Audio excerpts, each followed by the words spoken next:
Assalamualaikum warahmatullahi wabarakatuh. Saya Biana Bianurfati dari SI1 ingin mempresentasikan hasil proyek dari kelompok kami.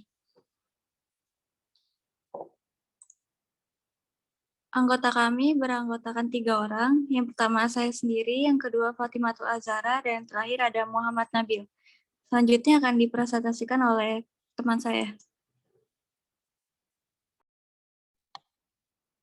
Kita mulai dari proyek charter. Judul proyek kami di sini adalah KIBO, singkatan dari Kids Book. Kami mulai proyek dari tanggal 16 Februari tahun 2022 dan berakhir tanggal 22 Juni 2022. Tujuan proyek kami adalah meminimalkan kecanduan anak-anak terhadap gadget dalam bermain game, dikarenakan perkembangan teknologi yang cepat dan juga adanya pandemi COVID-19 yang membuat gimana anak-anak menjadi kecanduan akan gadget. Nah, di sini kami menawarkan buku-buku cerita anak-anak yang untuk dibaca. Selain meminimalkan kecanduan, kami juga ingin meningkatkan sedikit minat membaca anak-anak, serta menumbuhkan rasa sosialisme dengan cara mendonasikan buku. Selanjutnya.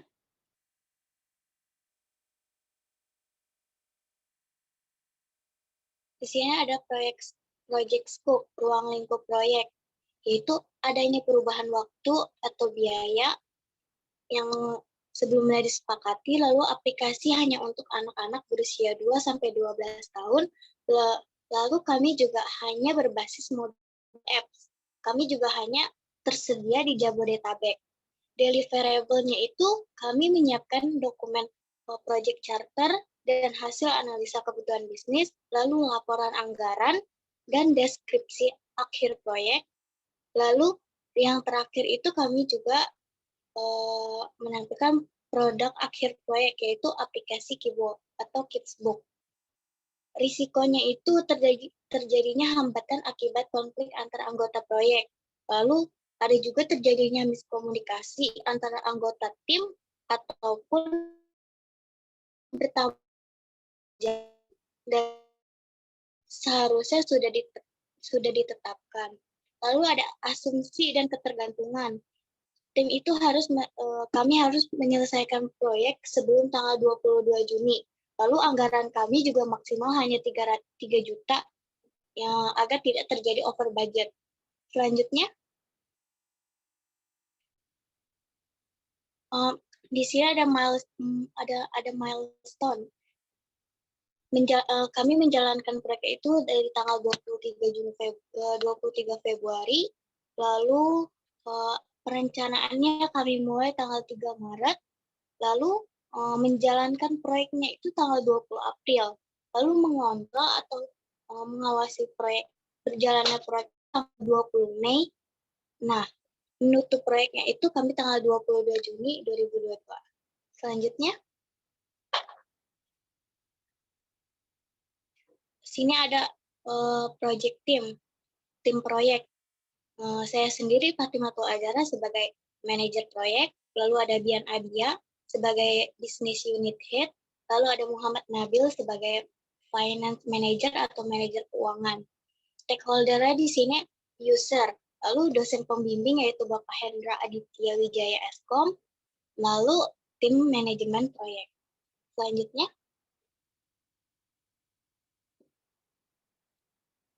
stakeholder register. Di sini ada sponsor, business unit head, project manager, dan finance manager. Di sini semuanya kategorinya itu internal, karena pengaruh dan minatnya itu semuanya tinggi, 5/5. Ya, selanjutnya.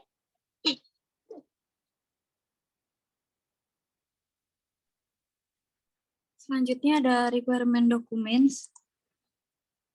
Yang pertama ada proposed business state, yaitu meminimalkan kecanduan anak-anak terhadap gadget atau dalam bermain game. KIBO atau Kids Book bisa menawarkan buku-buku cerita anak atau buku-buku cerita anak untuk dibaca.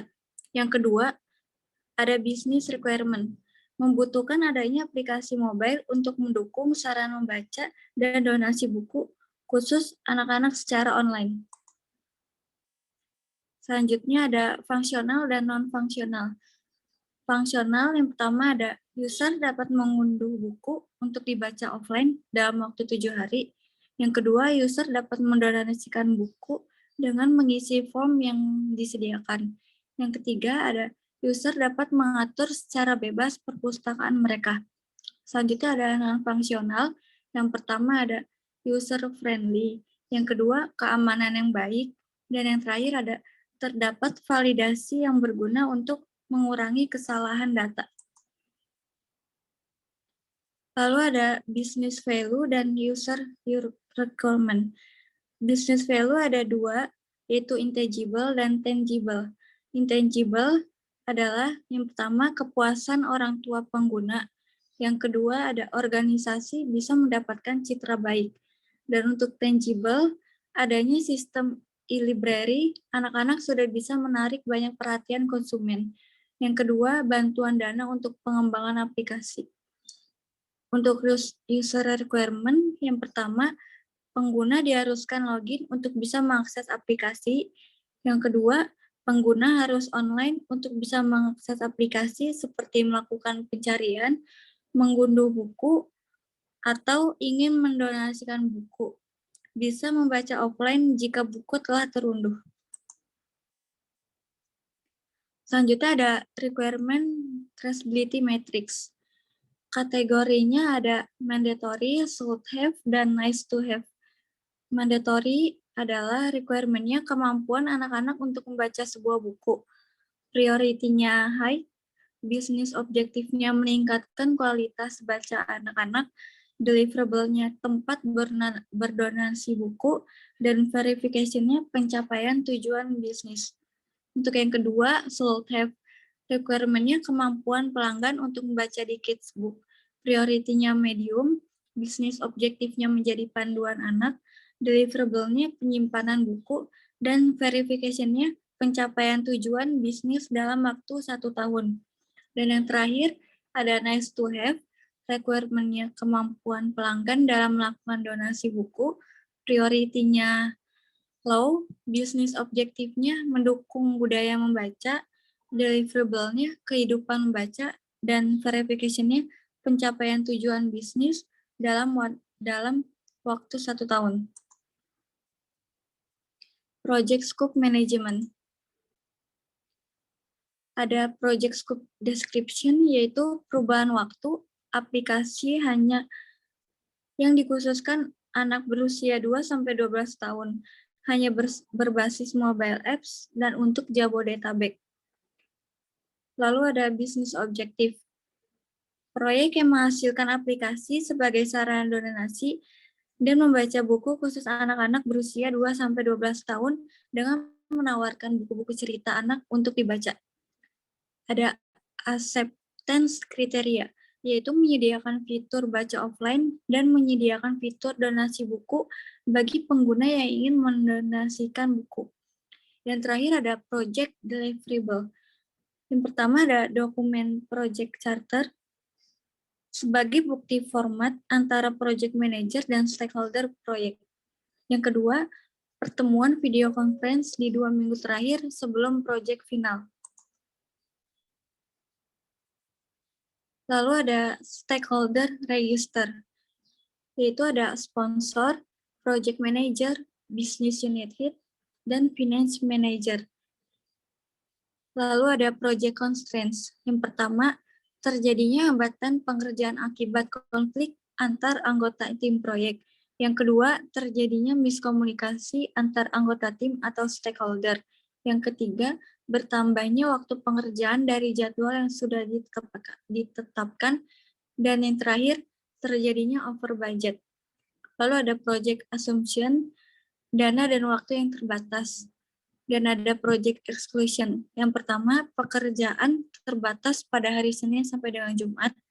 Dan yang kedua, buku yang dimasukkan sebagai contoh tidak termasuk di proyek.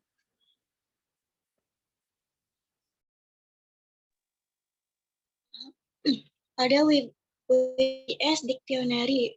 Di sini ada WBS Project Management Plan, Deskripsinya itu memonitoring seluruh kegiatan di Kidsbook. Kami mulai dari tanggal 16 Februari hingga tanggal 22 Juni 2022. Di sini juga ada cost estimate-nya. Lalu di sini ada analisis, memantau apa yang dikerjakan tim. UI UX menentukan tampilan aplikasi, program memastikan proyek berjalan dengan baik. Testing meminimalkan risiko kegagalan pada suatu proyek. Register tempat penyimpanan temporer dan user data register. Selanjutnya, lalu selanjutnya ada schedule baseline. Di sini aktivitasnya ada pembentukan tim. Kami berhasil membuat tim itu tanggal 16 Februari. Lalu ada yang menentukan perencanaan atau ruang lingkup proyek. Mulai itu dari tanggal 25 Februari, selesai merencanakan ruang lingkup proyek. Lalu ada dokumen project charter, dimulai dari tanggal 27 Februari, dengan harapan kami berhasil membuat dokumen project charter. Lalu ada project management plan, dimulai dari tanggal 1 Maret. Berhasil dalam mengawasi seluruh kegiatan proyek. Lalu ada persetujuan stakeholder, berhasil mendapatkan persetujuan itu kami tanggal 10 Maret. Lalu ada mendesain aplikasi. Kami mulai dari tanggal 12 Maret, berhasil membuat desain yang diinginkan. Lalu ada database dan coding. Dimulai dari tanggal 20 Maret. Buat program-program aplikasi. Lalu ada aplikasi atau testing. Tanggal 20 Mei, kami berhasil menguji dan memelihara aplikasi sampai aplikasi bisa digunakan pengguna. Lalu proyek selesai itu harus tanggal 22 Juni, proyek selesai. Selanjutnya, di sini project schedule. Tasknya itu, tugasnya itu project management plan itu statusnya menyelesaikan, dimulai dari tanggal 16 Februari dan selesai itu tanggal 30 Februari dengan durasi 14 jam. Project charter, statusnya itu menyelesaikan dimulai dari tanggal 16 Februari sampai tanggal 28 Februari. Lalu ada project charter revision, statusnya itu juga menyelesaikan. Lalu ada research dan projection dan stakeholder itu statusnya juga sudah menyelesaikan. Guideline dan project initiation itu statusnya masih sedang berlangsung. Selanjutnya ada quality baseline. Yang pertama ada measure-nya itu efisiensi penghapus catat, unitnya persen, frekuensinya pada penyelesaian setiap interaksi, targetnya 95%, O-nya itu menghapus catatan yang tidak penting, kemudian sort of datanya itu kinerja proyek. Yang kedua, ada indeks volatility pernyataan, unitnya persen, frekuensinya itu bulanan, targetnya itu 95%, O-nya itu log recruitment and estimasi, sort of datanya itu pengerahan. Yang ketiga, ada jadwal variance, unitnya itu hari, frekuensinya itu bulan, targetnya itu 0%, O-nya itu merencanakan jadwal proyek, sort of datanya itu jadwal proyek. Selanjutnya ada varian biaya, unitnya itu biaya, frekuensinya itu bulan, targetnya itu 50%, O-nya itu bantu perencanaan jadwal biaya, sum of datanya itu jadwal proyek. Selanjutnya ada indeks kepuasan pelanggan, unitnya itu persen, frekuensinya itu posting proyek, targetnya itu 98%, O-nya itu pasca implementasi, sound of datanya itu pengawasan. Yang terakhir ada catat per proses bisnis, frekuensinya itu bulanan, targetnya itu 90%. How-nya itu impreksi oleh manajer kualitas. Terus ada sound of datanya itu long catat. Selanjutnya ada cost baseline. Yang pertama, project comprehension and indication, totalnya itu 700.000. Yang kedua ada project definition and planning, totalnya itu 525.000. Yang ketiga ada project execution, totalnya itu 625.000. Yang terakhir ada project performance, totalnya 400.000. Jika di total keseluruhan, totalnya itu sebesar 2.250.000.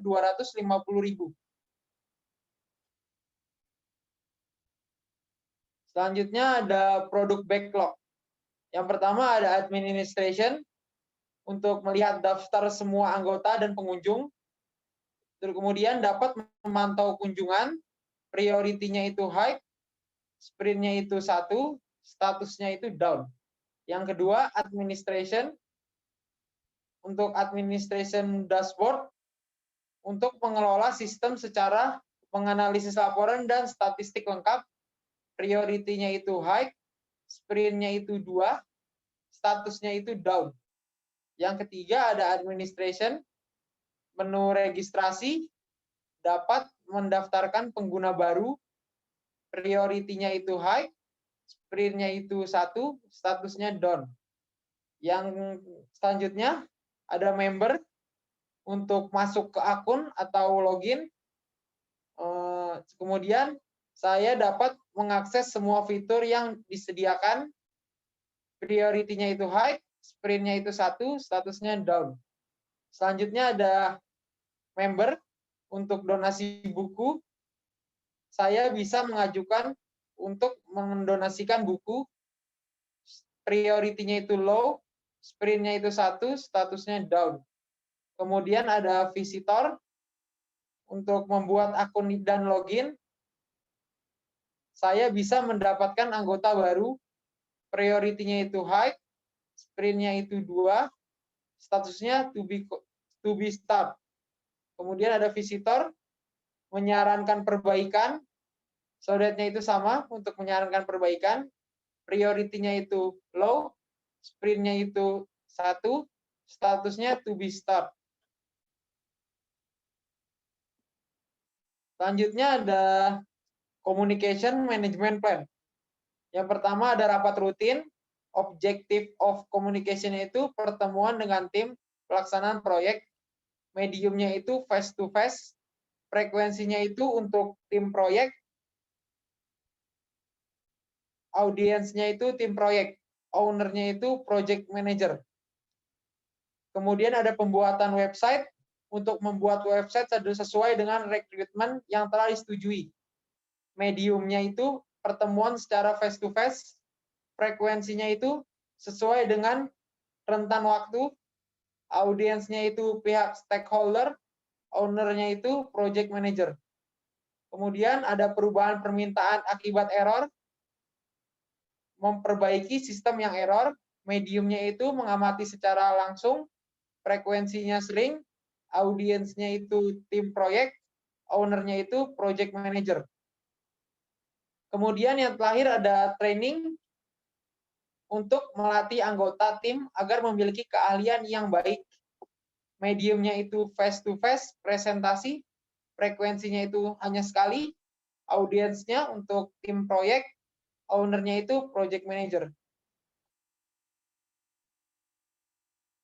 Selanjutnya ada plan risk management, kekurangan anggota tim, kemunculannya itu sedang, dampaknya itu tinggi, solusinya itu dihandle anggota tim lain.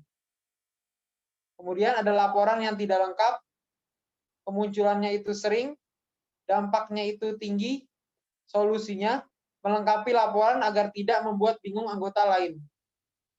Kemudian ada laporan yang kompleks, kemunculannya itu sedang, dampaknya kecil, solusinya itu melakukan revisi pada laporan.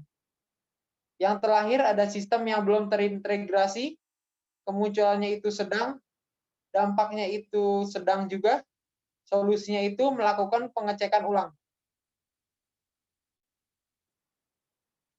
Selanjutnya ada use case diagram. Untuk anggota itu memasukkan username dan password untuk login. Selanjutnya ada halaman utama menampilkan ringkasan buku dan rekomendasi buku berdasarkan popularitas.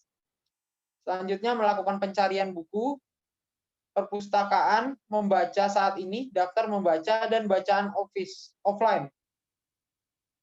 Kemudian mengedit profil akun, kemudian mendonasikan buku. Untuk administration, memasukkan username dan password untuk login, kemudian manajemen registrasi, menambahkan buku dan rekomendasi buku, dan meringkasan buku. Yang terakhir, admin dashboard, melihat statistik pengunjung, kapan tercatat, dan daftar ulang mendonasikan buku. Ada pengguna, ada dua. Yang pertama, untuk melihat halaman utama. Yang kedua, membuat akun integrasi. Akun registrasi, maaf. Next. Ada flowcat. Yang pertama, mulai, kemudian login, Kibo, kemudian input username dan password. Kemudian jika berhasil, dia akan selesai. Jika gagal, dia akan melakukan input ulang. Yang sebelah kanan, donasi buku. Pertama mulai, setelah sukses login, masuk ke profil akun, lalu pilih donasi buku. Lalu mengisi semua pertanyaan di formulir donasi buku. Jika berhasil, dia langsung selesai. Jika inputnya salah, dia akan ulang. Next. Untuk baca offline, yang pertama mulai, kemudian login ke Kibo. Perihal yang akan dibaca offline, dari halaman utama, pencarian buku, perpustakaan, baca buku yang dipilih, kemudian tambahkan sebagai offline. Kemudian setelah ditambahkan, menyimpan buku untuk dibaca offline. Ada dua pilihan, ada ya atau tidak. Jika batal sebagai offline, langsung dia selesai. Lalu buka perpustakaan secara offline. Kemudian selesai. Next.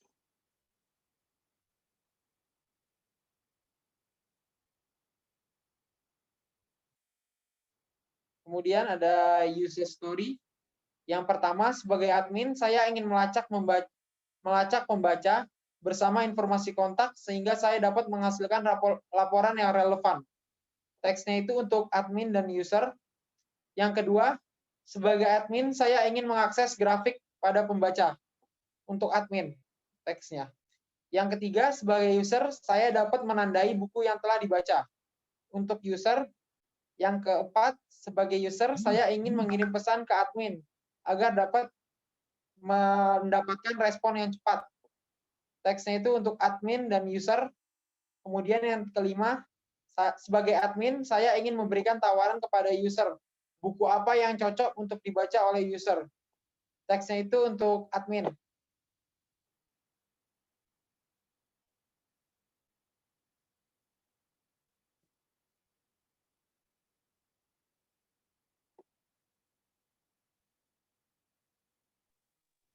Sekian dari kelompok kami, kurang lebihnya mohon maaf. Wassalamualaikum warahmatullahi wabarakatuh.